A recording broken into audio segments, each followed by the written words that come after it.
Тәжікстанда толассыз жауған нөсердің соңы лай көшкініне ұласты. Салдарынан таулы аймақтарда орналасқан ауылдар зардап шегіп, көшелерді су басқан.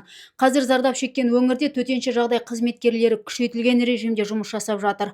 Олар қауіпті аумақтарда қалған тұрғындарды эвакуациялап, жолдарды тазарту жұмыстарын жүргізуде. Билік алдағы күндері де жауын шашын жалғасатынын ескертіп, тұрғындарды барынша сақ болуға шақыруда.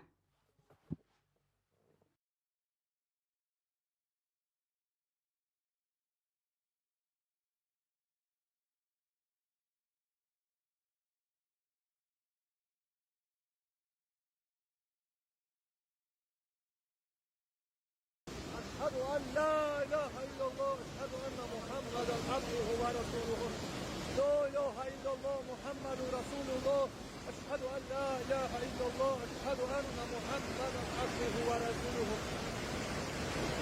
لا إله إلا الله محمد رسول الله أشهد أن لا إله إلا الله أشهد أن محمدا عبده ورسوله